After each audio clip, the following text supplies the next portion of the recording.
Greetings everyone, I'm here with Patrick Dixon again today, and because it's coming into the Michaelmas term or the Michaelmas season, I wanted to discuss angels and archangels with Patrick from the Rudolf Steiner point of view. Plus I did a video recently on Gurdjieff and angels, and that got a lot of debate and talk going, so I think obviously angels are in the air at the moment. So I wanted to start, I'm going to read the Michael, as many Rudolf Steiner people pronounce the name, Michael meditation. So I'm going to read that first and then we'll be over to Patrick. Springing from powers of the sun, radiant spirit powers, blessing all worlds. For Michael's garment of rays, ye are predestined by thought divine. He, the Christ messenger, revealeth in you, bearing mankind aloft, the sacred will of worlds. Ye, the radiant beings of ether worlds, bear the Christ word to man. Thus shall the herald of Christ appear to the firstly waiting souls, to whom your word of light shines forth in cosmic age of spirit man. Ye, the disciples of spirit knowledge, take Michael's wisdom beckoning, take the word of love, of the will of worlds, into your souls, aspiring actively. So that was the Michael meditation by Rudolf Steiner. Michael is a big subject, so I'm going to hand it over to Patrick, and I just wondered if we could start with, why is Michael in the Rudolf Steiner work the face of Christ? Maybe we could start there. Yes, I mean, Michael holds a unique position among the archangels, in the sense, first of all, because it was Michael that decided to maintain absolute loyalty to the project of humanity, whereas some of the other archangels almost gave up on the project. But Michael stood with us, and that he's absolutely committed to it. And of course, it's going through an extremely critical time at this time because of the imminent incarnation of Ariman. And what that means is that this being that represents world materialism cannot help but try to impose materialism on all phenomena for all time. That's the project. I would say, going back to a political thing, which I won't go into, but this idea of strong men, that's what he is in a way against, that he stands for the freedom of the human being, not for any kind of authoritarian imposition, but he defends that freedom. And in a way, he also is the one who is, to a certain extent, leading and infusing the angels, the individual cosmic beings that are specifically the guardians of each individual soul. And Michael is the one who also oversees them and guides them and reinforces them. But we have to, the more and more we understand the position of these different spiritual beings.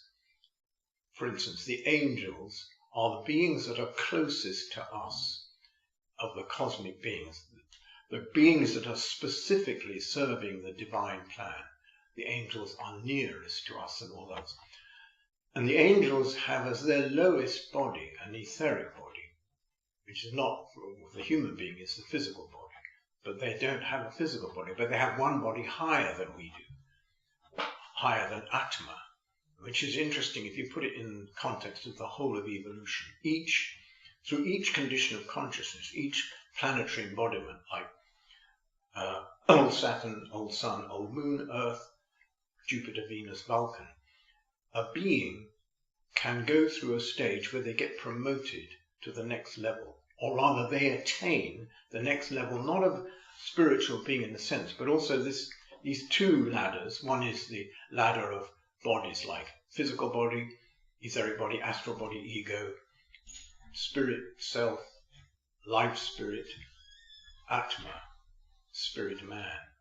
And that's one ladder. The other ladder is human, angel, archangel, archai, exousiai, spirit of form, spirits of motion, dynamis, spirits of wisdom, curiosities, and the next one is the thrones, the cherubim, the seraphim. But there are these two kind of ladders linked together somewhat.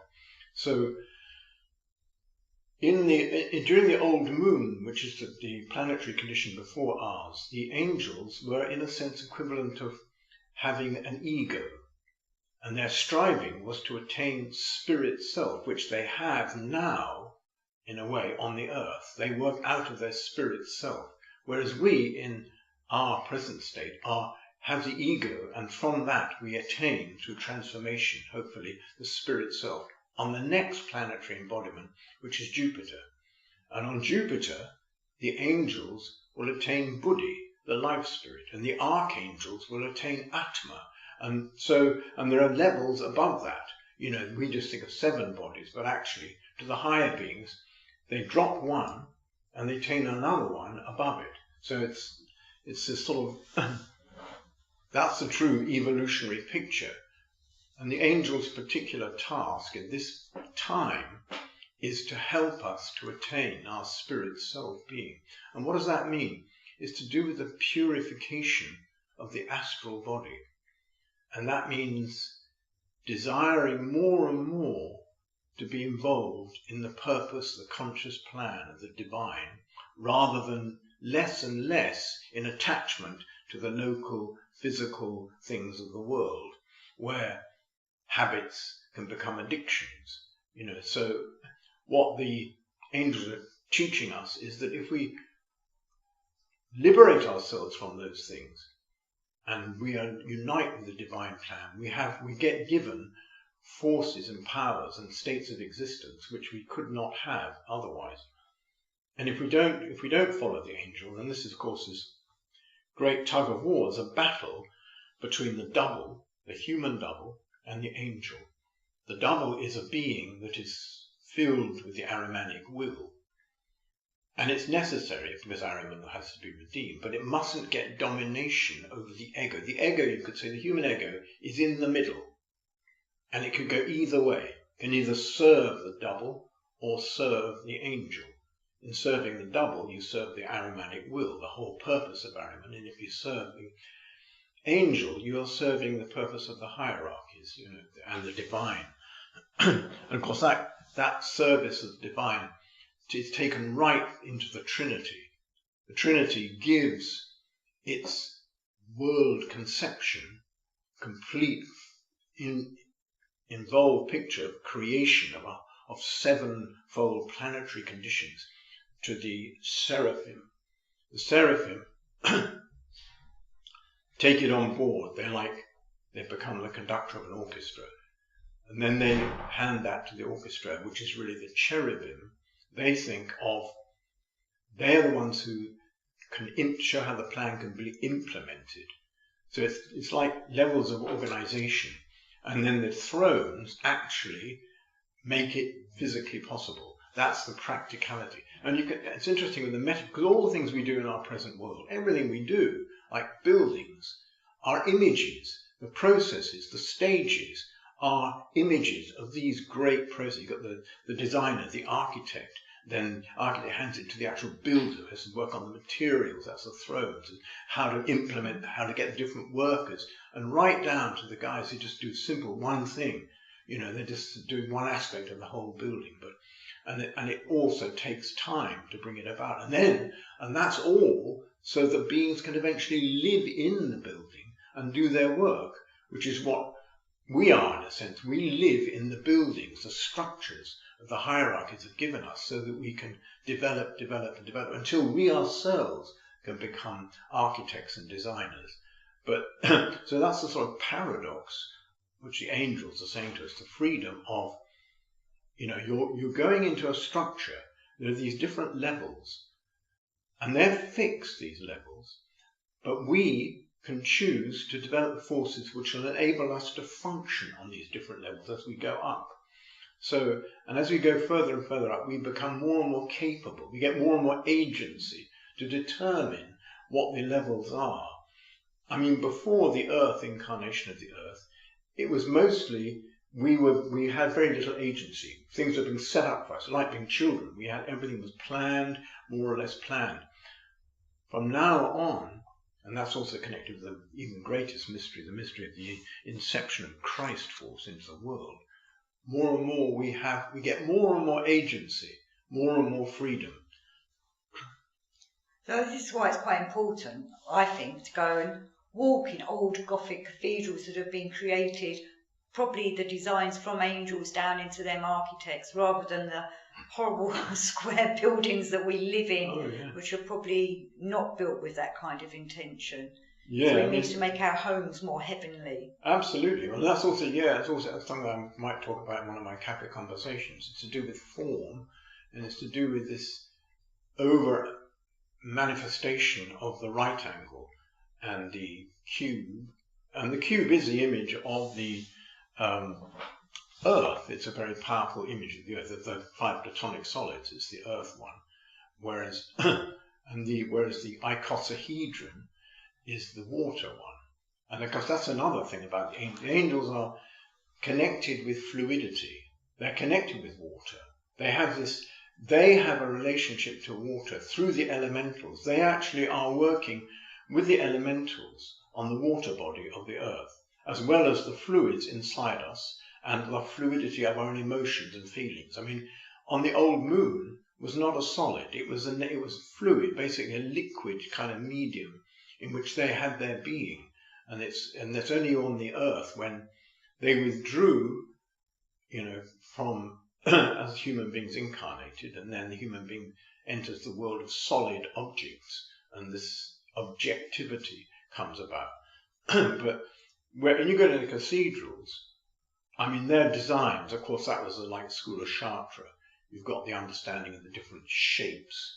The Gothic cathedrals have these arches where things literally fall together and then they're upthrust, and the shape of the windows and the stained glass windows and the whole building was also like a gigantic musical instrument. They understood resonance in terms of the building. So it is because that was to raise one up. And it's interesting, those cathedrals were very much built in a similar time that a lot of castles were built, which is of course the opposite. Castles got earth, thick walls, basically to keep you out, or, it's a sort of defensive, offensive thing.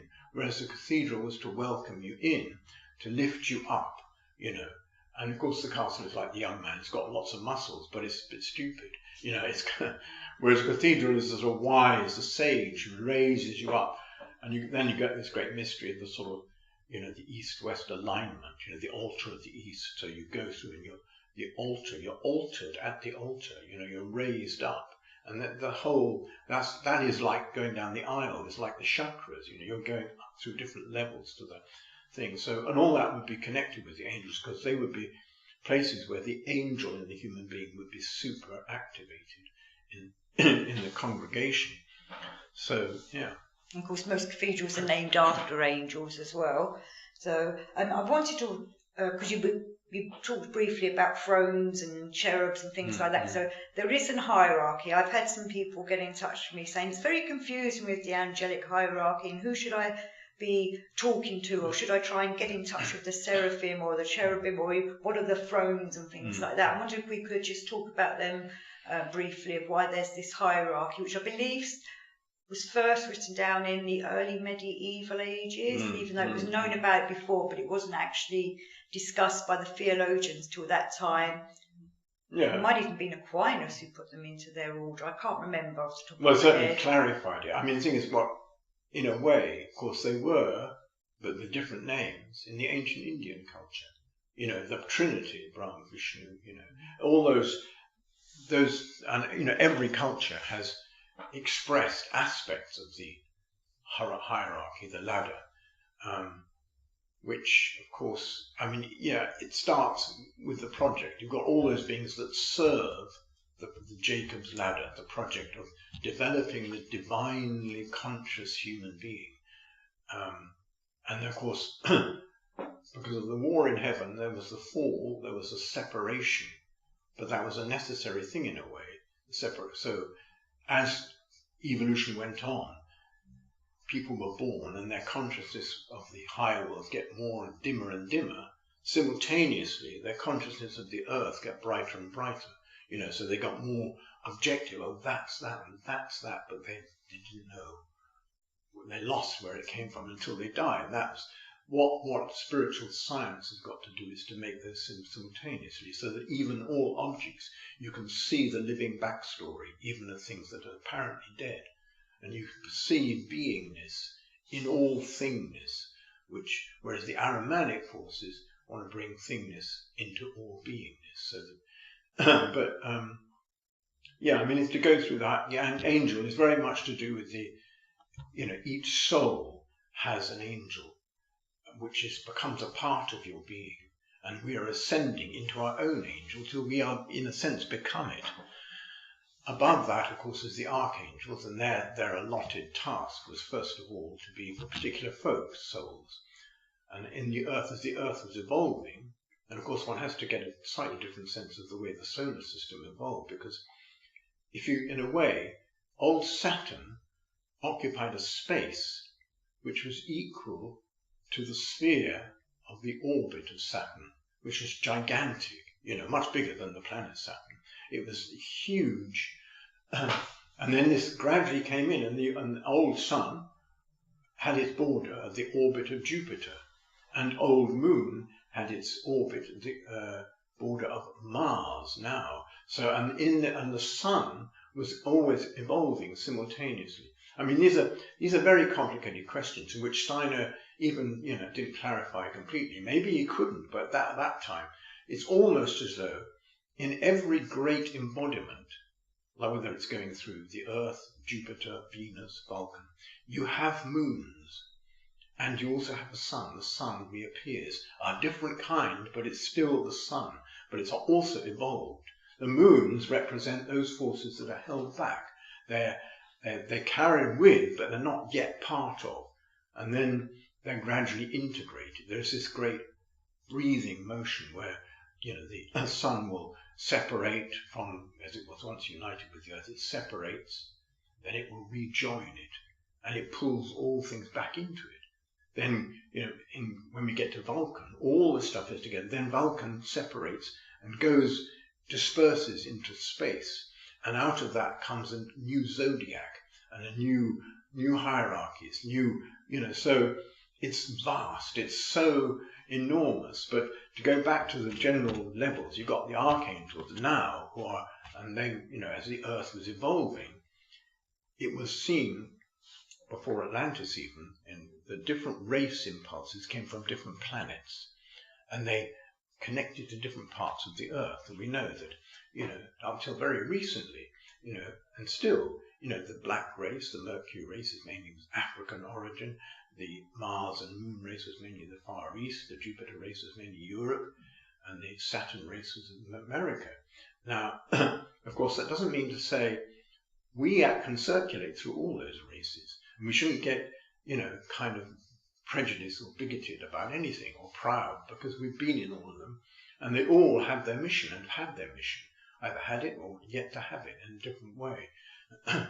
But that's where the archangels were. They would work together to bring as much harmony as they could between these different folk souls, and they were countered by the Ahrimanic bringing. They always wanted to bring division and all sorts of differences. And then, of course, that was the archangel. And the archi, their task was the time spirit.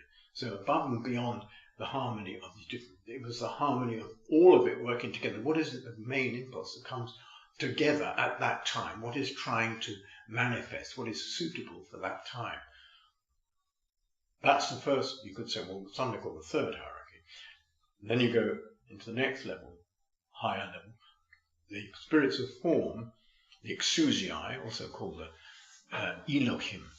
And that's where the actual, what they do is they consolidate things, they strengthen what's been developed. So it's a kind of reinforcing, giving form, giving shape, until the beings within are evolved enough to partake in that process. So it's like parents giving a form to the life of a child, discipline. And then the next level the spirits of motion, and they give direction and a level of activity, and of course they're very much connected with the spirits of the rotation of the planets. All these motions, integrated movements, which maintain the cycles of reincarnation, all the cycles of the seasons, the cycles of reincarnation, both individual, cosmic, human. That's their task in that way. And above them are the spirits of wisdom, who connect that to the higher, even the next hierarchy, which is to the whole vast divine plan. And first of all is the thrones, who lay their substance for the foundation. You could say they're superstars, which become substance in us. And then above that, the cherubim, the spirits of harmony, they also harmonize all of them together. It's like a gigantic orchestra. So you've got all the different instruments, but the instruments have to be made as well first. And then you've got all the different ways of playing, all the different possibilities. And actually, we know the more you know in an orchestra, the more freedom you have. It's an infinite possibility of different kinds of sounds, because the more skilled you are. And then, of course, it goes up into the mysteries of the seraphim, which is love, which brings, it is the window which allows the light of the divine Trinity to shine down through all that has happened and all that is happening. This is that, and that's where the Christ being is, within all, at all stages and all movements, from the deepest personal to the most universal. So when we talk about the angels, it's something that we're going to hopefully evolve to. Yeah. But I did hear somewhere that Steiner said that the angel that is watching over us is also holding the higher version of us, our higher self, like cradling them. I think that's just such a beautiful image to think about, to ponder upon. Yeah. And these are things that we should be pondering on, aren't they? So that we can work our way upwards. Yeah, absolutely. I mean, that's, in a way, in a sense, the angel is the one. We have the ego in the middle, and the angel above, and the double below. And the angel is asking us, saying, this is your true nature is from above. This is where your true purpose and being and sense of reality will come. Whereas the double is saying the opposite. This is the only way. I don't want that to happen. I can't bear it. It's like, because the double has to be transformed and doesn't want to be. It wants to mutate everything in its own image. But the angel, it has the best of us. I mean, this is on a practical level. How do we, every day, we can respond either to the double or the angel. And all of us do it all the time. I mean, we get annoyed by people, we get critical, we might have justification, but we can respond purely out of the double. I can't stand this person, they're all like this, Or we can say, you don't know, what's their backstory and what they are, you good, perfect, you know what I mean? The angel makes us question that. Yeah. And, why does this person irritate me? And look and ponder on it more. Yeah. And also, just to another way, simply just to see the best in as many people as you can. Be as positive as you can about people. So it's very easy to fall into that kind of super critical on everything, which you've given up. You can't really. Whereas one should try and see that, in spite of that, I don't agree with that, but I see that. That's where it is, because no one's going to be perfect. No one's, so, yeah. I know some people get quite confused as to why we have a double. If I remember correctly, we have that double with us from the moment of birth, don't we? Maybe you could talk a little bit more about what this double is, where it's come from, why it's in us. I think Steiner said it's in our nervous system. Yeah. Well, you see, it is. I mean, it's connected with this mystery of electricity and the shadow. The fact is that we are opaque and we cast a shadow when light is put upon us. It's an external thing, but it's an external image of an interior reality. That we are dense. We don't even see our own, what's working within us. We don't have mastery over our inner physical being, let alone other parts of our being. But the double is, as I say, it's a shadow that comes to meet us when we come down to earth. The shadow comes to meet us. If I lift my hand up, the shadow goes away. It's a horizontal thing. It's kind of horizontal and downwards, where the angel is horizontal and upwards. It's because in a way, we live on the horizontal surface, and forces are asking us to raise ourselves up on all levels, and the other forces who want us to go down from the horizontal into the, and that's this, I mentioned the ladder of heaven and the circles of hell, whatever it is.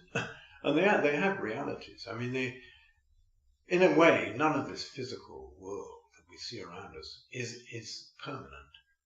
Yet these things are, this is the great delusion of materialism, which is what the double puts in, that they say all this is permanent, in a sense, the atoms and molecules, all that stuff they talk about. That isn't, that's just the present take on reality, and it's not permanent. Whereas the real permanence is in the realm of consciousness and the moral truths, they are real. So that's that, and the angel really, that's what the angel is saying to us. Whereas the double, I mean, it's interesting, this thing about electricity and magnetism. In a way, the whole concept of the Earth being surrounded by electricity and magnetic fields, that's connected really. It goes in tandem with the development of the intellect. As the intellect developed, so we saw electricity and magnetism in the world. It's all that really is a projection of these thought forces, aromatic thought forces, that become electricity and magnetism when they're outside. This is very radical, but it's saying that all these ideas about the world's magnetic fields, and because they don't acknowledge these theory, that's what the materialism. And what I'm saying is that electromagnetic sheath that they talk about as being a primary universal reality is actually the product of our own consciousness, the collective consciousness of humanity being infused with aromatic forces that have cut us off from the cosmos and developed intellect, have radiated something out of us, which has created this thing, which is, this is the egg of Ahriman's thing, wants to hatch, That's radical. It's like also this thing I've said about dark energy and dark matter. There is an idea that dark matter is really that part of the human being as they cross the threshold after death that has only been materialistic. And that's quite a recent thing, complete materialistic, and reappears. It's not seen with normal eyes, but through these instruments of Ahriman, he's looking at his own effects. What he's created is this dark energy, this dark matter. So what that means, what that implies is that all these external things they're looking at are fact images of things we're doing to our inner self. That our inner being, what we're doing as a collective and individual human beings, both across the threshold on the earth, is really determining what we're seeing and what we're conceptualizing outside, in so-called outside. And that is a big, big change of direct, that's a reorientation of consciousness. When we think, wow, that's really it's to do with us. Stars are connected to us. All these things are reflections. And as we evolve, we will start to see cosmic things beyond, wow, that's something I did then. Or, I'm left, you know what I mean? Because after death, when we die, we move from our local effects into becoming more and more universal effects. And because they're sending out these massive sense organs, they're Ahrimanic rather than super clairvoyant, they're perceiving these things, but they're interpreting them as physical things rather than as super psychic phenomena. So it's a very radical thing. It needs to be developed more and more and more. And the further we go out beyond the solar system, the more these effects will be perceived. So it's not the Akashic record, this is something else, but an Ahrimanic. Well, it's a kind of imprint. I mean, because interestingly, it takes Ahrimanic sense organs to see it. I mean, we can't see dark energy just with our eyes physically. We can with our eyes of the soul perceive dark energy, like an animal, a cat can come into a room and perceives dark energy. It doesn't have any kind of interpretation of what it is ultimately, but it feels it. Whereas with these instruments, you can actually, and then you give it a law, you give it a kind of external law, an Ahrimanic explanation for something that is really connected with the very mode of looking that you are, subscribing to.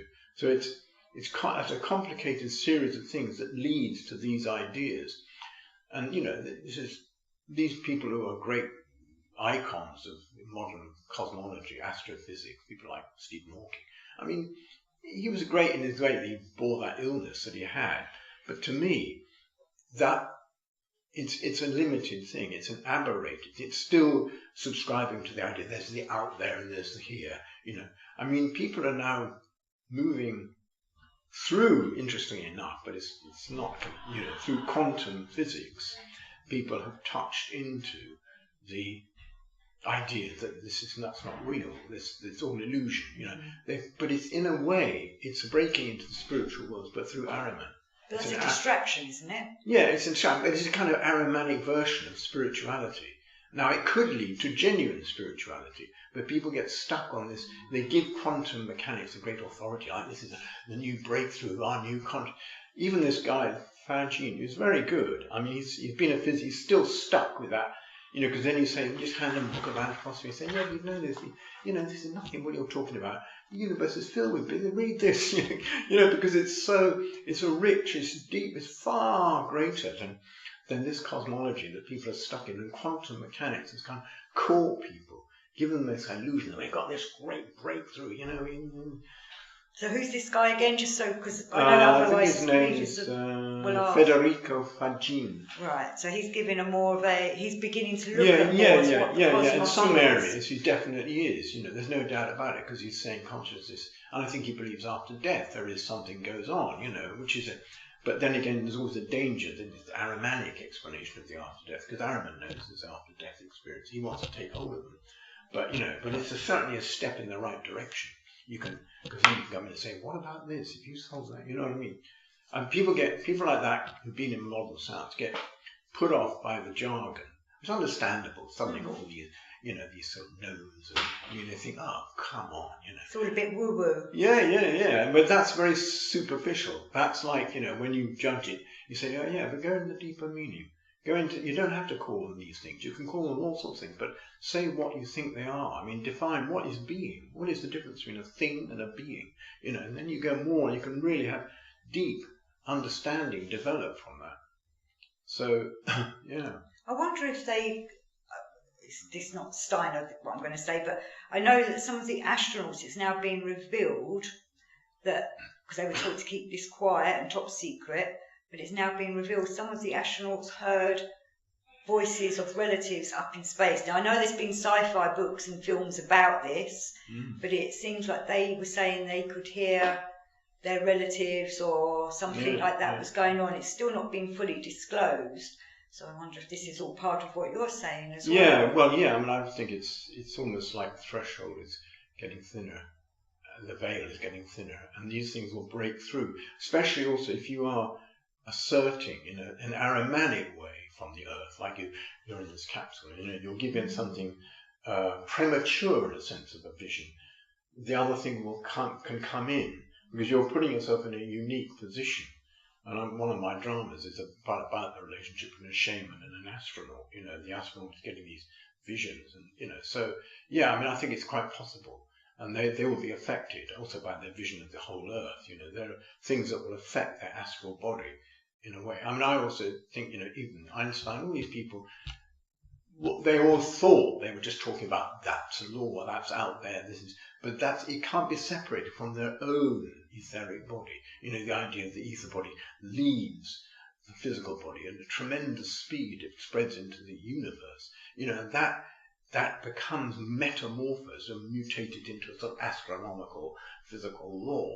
You know, it isn't really. They're really partly talking about their own being. That's what Einstein, he was evolving his own being, though he didn't know it, you know, and that would affect, you know, so... Well, he was into his philosophy, wasn't he? Because he had Blavatsky's he was definitely on the brink. I wanted to ask you, actually, because you were saying about permanence during that last bit, and we're evolving, hopefully, to become angels, if we're worthy, but also the angels and the archangels and so on, they're all evolving as well, and there is, at the moment... you know Ari Torreson like I do. He talks about how Michael has now gone on to become an archai and Vida's become the archangel. So do you feel that is happening? We're in that era now where people, other beings, higher beings, are moving on. Oh yeah. Well, I think I mean exactly. I mean, but I mean they are in a way like planetary, like the Earth incarnation or the Jupiter one. In each one of those, it's possible for a being of the hierarchies to move up one. Like the angels go from being in the spirit self now, they will go to being Buddhi on Jupiter, when we will become a spirit self. And it's, it goes on up into numbers beyond 7, into different realms. Yeah, absolutely. And because what's a difficult mystery is what was pre-earthly embodiments, like the Saturn, Saturn, Sun, and Old Sun, Old Moon, because on Saturn you had these very powerful beings like the cherubim, seraphim, who were working from the periphery around old Saturn. And in the center you had the second hierarchy, the spirits of wisdom, the spirits of movement, the spirits of form, and they also had within them the kernel of the ideas of the third hierarchy. So it was like, the great design concept, and then in the middle the workers doing the inside of the building, decorating doing all the internal work. That's the foundations, and the actual overarching structure was built. But in a way it's more difficult to see that, because we were less there than we are now, and we're getting more and more there or here, and we will actually be able to much more participate in our consciousness and also understand in retrospect. Of course, there's slight resistance to the idea that to go up we have to lose one. Part of one feels there must come a point where you can say, no, we can also claim that. This is also interesting about the idea of attachment and attraction to the physical plane. You think, what do you do as an angel? You can't watch TV, you can't have cups of tea, you can't... you know what I mean? Well, they just sing holy, holy, holy all day, don't they? Is that not appealing to you? That's interesting. You hear certain pieces of music, and if you heard Spem in Allium with Thomas Tallis, that is amazing. It's like a perpetual singing on a polyphonic level. But I think, you see, that's what one forgets, of course, is that even as small children, we have completely different desires and enthusiasms we have as we adults. Now, of course, I think what's happening now, a kind of infantilism, is being pushed upon us by technology. But, when a very small child gets thrilled by the little things that we wouldn't be, but it has no conception of what interests us, what enthuses us. And so also on these different levels, they have experiences which are so amazing. You can't, but you don't believe it. And what the trouble with addiction is is you just don't believe it. You're so caught up in this stuff, which Ahriman wants you to be, but you can't believe that but we know full well, we've experienced it, when you go through a bit of sort of self-denial. At first it's difficult, but then suddenly you get new forms of energy. You have to go through a slight death, and then you get new energy, and then you think, why was I connected to that? So that's it. It's immeasurable. What the survival, how the 12 senses will be metamorphosed, that's an interesting question. They probably all are on different levels. The idea that certain beings taste the earth through the fish, they scent the earth, they can hear the whole earth through the birds.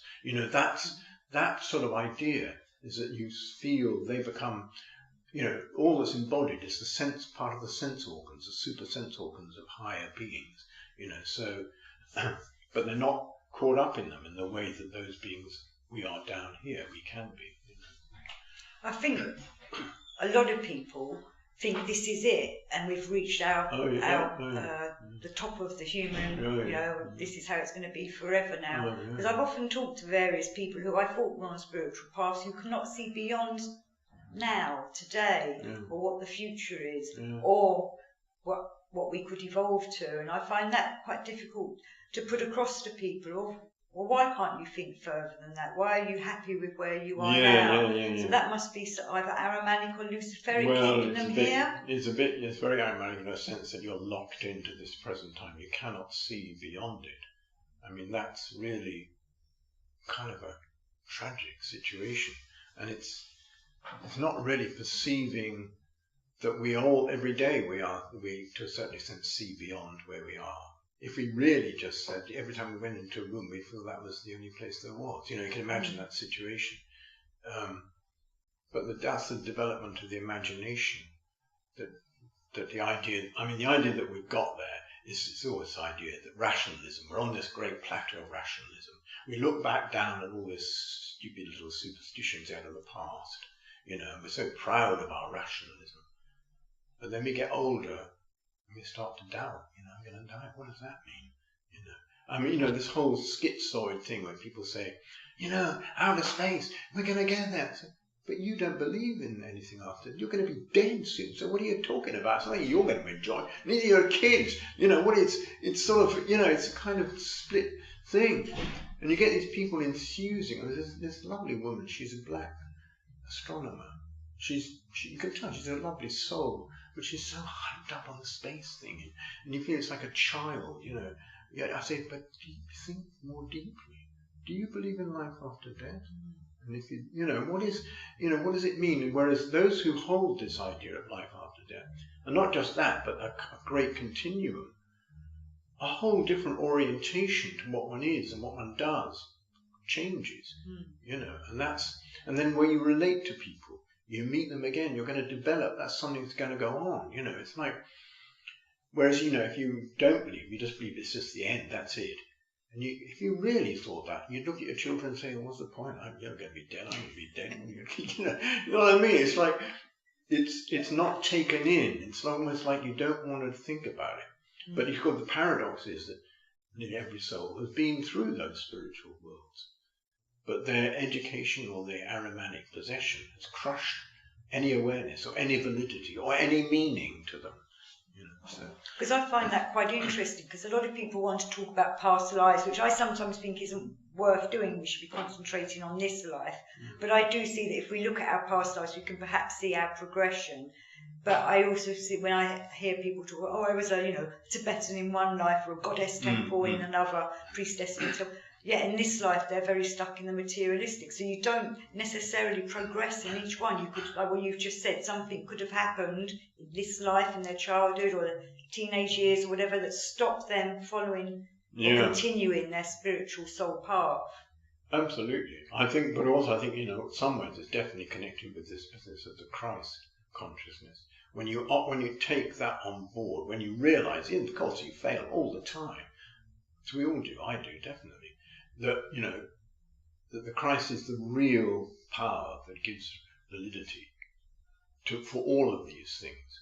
And if you don't take that, really, you'll fall into the influence of these other beings. You'll fall under the influence, you say, of charismatic beings. You know, this idea of the populist, or that idea in a spiritual sense. You'll fall under the influence of various gurus. If you don't take on the Christ, who gives you the discrimination to say, I value the wisdom of that being, but I'm not giving myself over completely to that, you know. Don't worship another human being. Revere, admire, love, but don't worship, you know, in that sense. That's, yeah. But I think Christ does stick. This sounds a weird way of saying it, but I think Christ sticks in a lot of people's throats because of the connotations from the churches and organised religion, which of course Steiner's trying to show a more loving way. Yeah, churchianity, which has, I mean, this is the interesting about this guy who's just been assassinated, I think. He had good impulse. He had Christ impulse within him, which is in the sense, listen to people, don't dismiss if we disagree. But then, of course, he was also stuck, in my view, with a certain fundamentalist, which is a bit of an Old Testament thing, you know, because somebody's saying, well, they're going to give this guy the death penalty who shot him, I think. So we're talking about Charlie Kirk here, I'm sure people have realised that, but carry on, But that, of course, is the Old Testament. This is what one thinks about a lot of this American religiosity. It's still Old Testament. It's still the gun law. It's still the eye for an eye, all that sort of stuff. It's got to get beyond that. And it's certain people in America have done that. People like Martin Luther King, people who've really stood for a whole new way of, not just themselves. I mean, think about Martin Luther King. He wasn't just for black people. He was for everybody. He was one of these universal, So, but that's one of the things about the Old Testament. The Old Testament was the old way, and Christ came with a new gospel. And we shouldn't really be following the Old Testament anymore, should we? Not really, but we have to see, what we do is and we say this, the Old Testament is rather like a tree. It's the trunk through which things grow. But when it reaches a point where it can bear fruit and leaves, it becomes a New Testament. Up to that point, it's saying, don't interfere with me. I'm a tree, I'm hard, I've got bark, I'm not going to let you in. Only when I get to a certain height. So, in a way, Moses, who certainly be beyond that now, was vital. The whole preparation through the Jewish thing was vital. The blood forces that was the whole thing, that was the validity. Unfortunately, the high priests of the Jewish didn't recognize this. And that's partly caused most of the problems that they're suffering now, is that they didn't recognize this, which they had become very important to bring about, possibility, but turning against the very thing that they were supposed to recognize. And so, I mean, because, you can't really disobey. Most of the Ten Commandments are still valid. But what they don't take into account is, it's all about don't do this, don't do this, don't do this, don't do this. And if you don't, eventually you'll be able to have this, and this, and this, which is the Sermon on the Mount. The blessed are, the blessed are, the blessed. So it was kind of, that's really understanding the whole evolution of culture, consciousness, as leading to the crescendo of the incarnation. And then after that, a whole different kind of thing. And that's why I find it hard. I have difficulty with certain arguments about the present political situation, because I don't think the people think they have the biggest picture, and I don't think they do. The biggest picture has to take into account the whole northwestwarding cultural thing, what America is, what Russia is, what all these countries are, which is more than anyone's political explanation, so, and you've got to include all that. Well, I didn't want to go too deeply into politics, but I just suddenly thought, so we've got the folk spirits over different countries. So there'd be one over America, one over Russia, one over Europe, and they're archangels, are they? I always get the folk spirits a bit confused. And are they up there arguing against each other? Look, no, they're trying to bring harmony. They are trying to, but they're being countered by Ahrimanic forces. I mean, America is a bit unusual because, of course, they're largely trying to remove the original folk spirit, the great spirit that the North American, natives had. And there's a lot of, and America had this Ahrimanic force hidden under the earth, partly because they had to come up, because the real American task is to balance thinking, feeling, and willing, which is North America, Central America, and South America. But that was massively attacked, and that had an effect on the whole world evolution, and the climax of America, but also the corruption.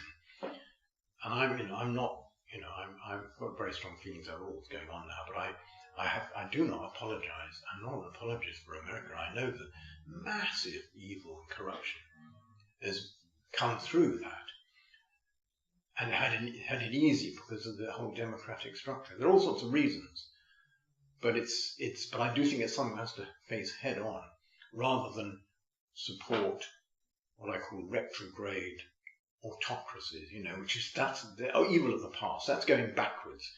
We've got to go forwards into this evil that is really much more dangerous in some senses. The whole things like the Silicon Valley transhumanism, all that stuff. When you talk about rockets, all that, the great modern this is the false prophet, the false future, and that's what we can't be bothering also with all these sort of tin pot dictators who are running up. But of course, on another level, you think that they are also a rehearsal for a being who's going to come along and say, you can't manage on your own, can you? I'm the one you've all been waiting for, the supreme authority. You need it. You feel that's happening now. People want that. They just want to be taken out. And therefore, these kind of populist type thing can seduce people very easily because they make these big promises. See what they've done? They've done nothing for you. You've done nothing. You've been betrayed, but we can give you this. And you say, forget it. Because remember, Orwell's Animal Farm is such a potent image of that, So one has to be really wary. And that's where, individual discrimination, and that's where the Archangel Michael and the Christ force working through the human being is the guardian against that, with your own angel. Your own angel has to connect with that force. And that should be a very different energy, shouldn't it? So we, hopefully, as spiritual seekers and truth seekers, we should be able to discern whether something dark is trying to mislead us, or whether it is actual Christ force or Michael. Yeah.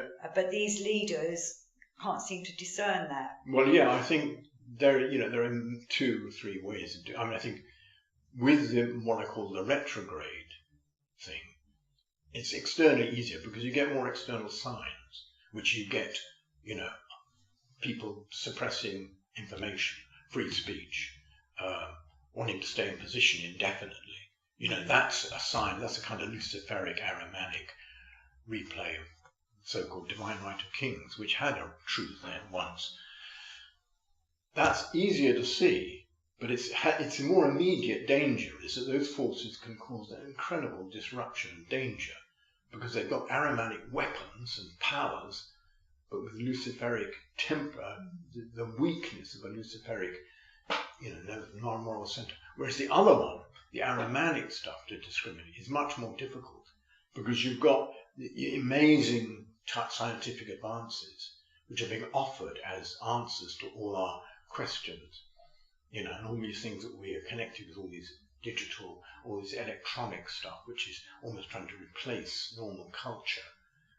And these beings are not, the ones who are guiding it are promising us this. They're not coming over as dictators in an obvious sense of the word. We want to rule the world, we want to take, but they do, in a sense. They want their influence to go everywhere.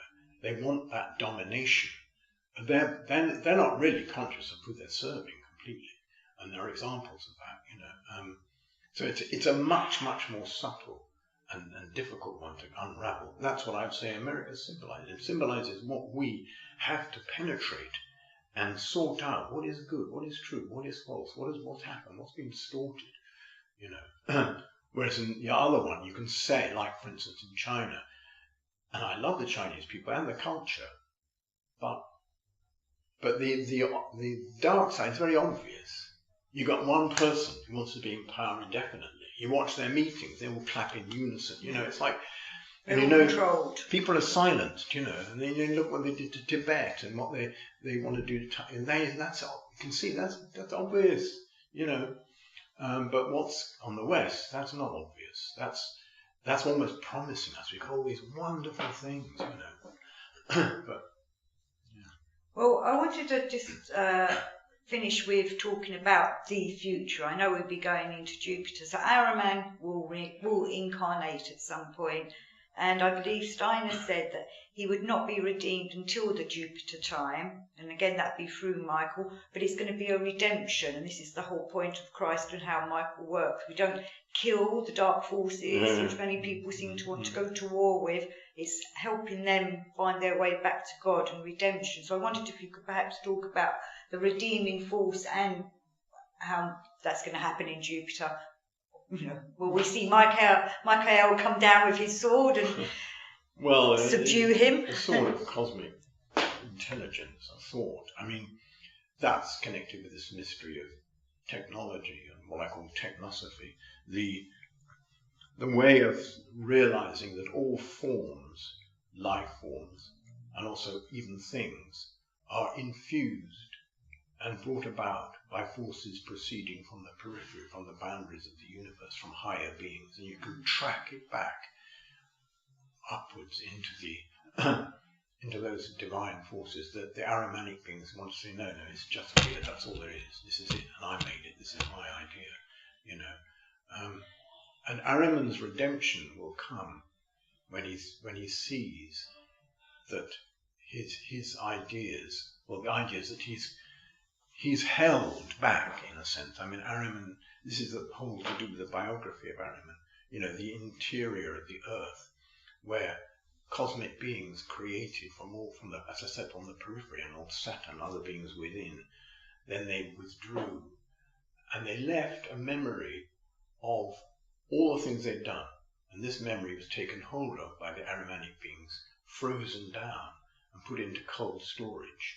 And this is the sort of what I call the great decontextualizing, and waiting for the time when the higher beings have withdrawn enough so that he has a field where he can bring them up again and take over, which is, and that's at the time also. But the thing is, what counterbalanced that was the incarnation of Christ, because Christ is saying, yes, that will happen, but if you follow what I say, my being, the truth of that, you will have the power to defend yourself against that, but also eventually transform it, because all that wisdom that came through that, which became through several downgrading into what we call technology, will again be lifted up in a new way. It won't be the wisdom coming in with all its complexity from higher beings. It'll be the wisdom coming out of us in a complete. All these technological faculties will be metamorphosed, but come out of the living state of the human being.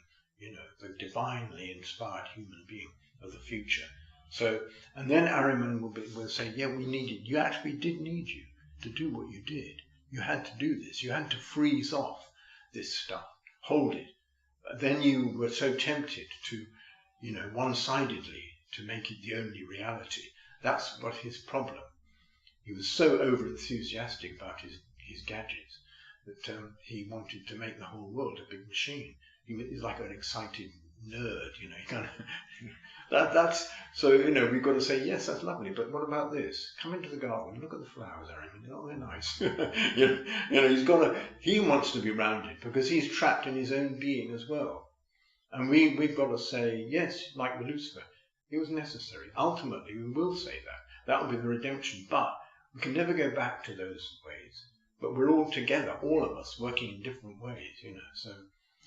You just remind me, so I meant to ask you earlier, Ahriman is above all the archangels in a being sense, and I'm not actually sure where Ahriman would be in that hierarchy that we were talking about, all the different angels and up to seraphims. Well, yes, I mean, he's not on that level. I mean, there are this idea also that there is an Elohim who is acting as an archai, which is a sort of, you know, one or a spirit of form who's gone down, taking the power in a way, illegitimately using the power of the spirit of form as an archive being, which is to a certain extent what Ahriman is doing.